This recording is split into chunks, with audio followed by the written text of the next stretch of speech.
사랑하는 여러분, 반갑습니다. 말씀으로 시작하는 목요일 아침입니다. 오늘은 우리 자녀들이 수능 시험을 보는 날이기도 하네요. 이스라엘의 구원자는 언제나 여호와 하나님이십니다. 이스라엘의 통치자도 영원한 왕이신 우리 하나님이십니다. 성경은 일관되게 이 사실을 우리에게 말씀하고 있죠. 그러나 우리가 보이지 않는 하나님을 우리 시야에서 놓치게 될 때에 우리는 순식간에 하나님이 아니라 사람에게로 안목이 집중됩니다. 사사기에서도 예외가 아니죠. 사사기를 읽다 보면 독자들은 사사들의 매력에 빠지기도 하고 그 영웅담에 사로잡히기도 합니다. 이것은 우리 인간들이 가지는 특성이기도 하고 본성이기도 한 것 같습니다. 하나님이 기드온에게 큰 승리를 주실 때에 오직 300용사만 사용하신 것은 그 싸움의 승리가 사람의 승리가 아니라 오직 하나님께서 주신 승리임을 모두 알게 하기 위함이었습니다. 그러나 이스라엘이 승리 후에 나타내는 반응은 하나님이 염려하시던 대로입니다. 이스라엘은 사사 기드온에게 왕이 되기를 요청합니다. 그때에 이스라엘 사람들이 기드온에게 이르되 당신이 우리를 미디안 손에서 구원하셨으니 당신과 당신의 아들과 당신의 손자가 우리를 다스리소서 하는지라. 이스라엘의 구원자는 하나님이라는 사실을 망각하고 기드온에게 당신이 미디안의 손에서 우리를 구했다고 말하고 있죠. 그러니 기드온 당신이 왕이 되어서 우리를 다스려 주세요 라고 요청합니다.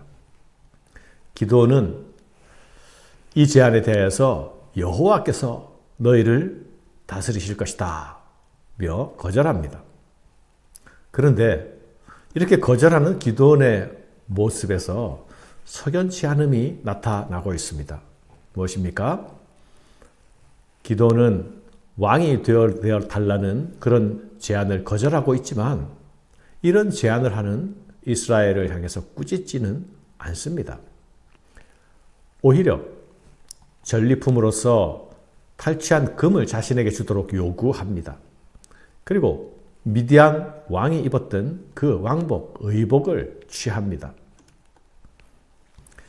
기드온이 이런 요구를 할 수 있는 이유가 무엇일까요? 전쟁의 승리에 자신이 기여한 공로가 있다고 스스로 믿고 있는 것이 분명합니다. 백성들은 그에게 이스라엘 왕이 되어달라고 했으니 금품 요구 정도 들어주는 것 아주 자연스러울 것입니다. 그들이 내서 거두어 들인 금만 약 20kg에 해당하는 양입니다. 기드온은 차마 겉으로는 왕의 제의를 받아들이지 않았지만 왕이 되어달라는 제의를 거절했지만 그의 마음속에는 왕이 되고 있는 것은 아니었을까요? 그는 사실 미디안의 눈을 피해서 그들이 무서워서 포도주 즙틀에 숨어서 밀타작을 하던 자가 아니었습니까? 그러나 하나님께서 주신 큰 승리를 가지고 그것으로 하나님께 온전히 영광 돌리지 못하게 될 때에 욕망의 요구, 욕망의 소리를 듣고 타협하는 모습을 보게 됩니다. 그는 겉으로는 왕이 아니었지만 속으로는 이미 왕이 되고 있었습니다. 그가 낳은 아들의 이름을 아비멜렉이라 짓지 않았습니까? 아비멜렉이란 나의 아버지는 왕이시다 라는 뜻입니다. 보통 이스라엘 사람들이 이런 이름을 지을 때에 그 아버지는 하나님을 뜻하는 말입니다. 그런데 기드온은 그의 아들들이 수십 명인데 그 맏아들 이름만 여델이라고 나타나고 첩의 이름 중에서 갑자기 왕자와 같은 아비멜렉이라는 이름을 가지게 되는 것이죠. 이것은 분명 사사기 기자가 기드온의 숨어있는 욕망을 드러내는 방식으로 이 첩의 아들의 이름을 내었을 것입니다. 결국 이 절제되지 못한 욕망은 무서운 싹을 틔우고 무서운 자라남을 보게 되죠. 아비멜렉은 자신들의 형제를 죽이며까지 기어이 왕이 되려고 하죠.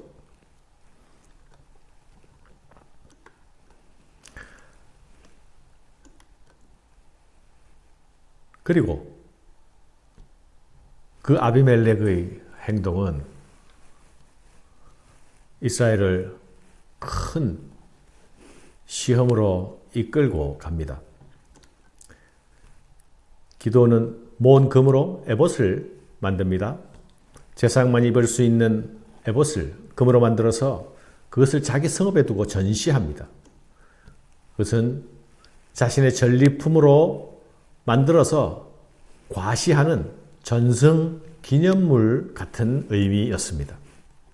성경은 온 이스라엘이 그것을 음란하게 위했다. 그리고 그것이 기드온의 집에 올무가 되었다고 말씀합니다. 제사장의 에봇은 사사로이 만들 수 있는 물건이 아니지 않습니까? 기드온이 만든 이 에봇은 결국 종교성을 가장한 자기 우상화입니다. 기드온의 이런 행동은 결국 이스라엘이 하나님이 아니라 우상을 섬기는 배교의 길을 열어주게 되는 것이죠.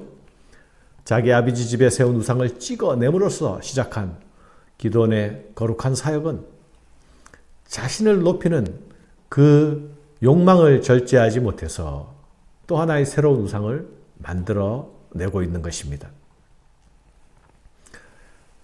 자기 집에 에봇이라는 우상을 세우고 이스라엘을 우상 숭배의 길로 들어서게 하는 어리석음을 범하게 되는 것이죠. 결국 기드온은 이 왕이 되어달라는 제의, 왕관을 써달라는 유혹을 물리치지 못한 것입니다. 사랑하는 여러분, 우상은 우리 밖에만 있는 것이 아닙니다. 우상은 우리 눈에 보이는 데만 있는 것도 아닙니다. 우상은 하나님을 온전한 왕으로 모시지 않는 자리 어디에서나 생겨날 수 있다는 사실을 기억해야 하겠습니다. 용사 기드온도 죽습니다. 이스라엘의 구원자 그리고 이스라엘의 통치자 역할을 했던 기드온이 죽자 이스라엘은 다시 급격히 배도의 길로 빠집니다. 바알 숭배로 돌았습니다. 34절에 이렇게 말씀하고 있죠. 이스라엘 자손이 주위의 모든 원수들의 손에서 자기들을 건져내신 여호와 자기들의 하나님을 기억하지 아니하며 또 여룻바알이라 하는 기드온이 이스라엘에게 베푼 모든 은혜를 따라 그의 집을 후대하지도 아니하였더라. 여기서 기억하지 않았다라는 말씀과 후대하지 않았다라는 말씀이 나타나죠. 기드온의 죽음과 함께 그들은 구원자 하나님을 잊어버립니다.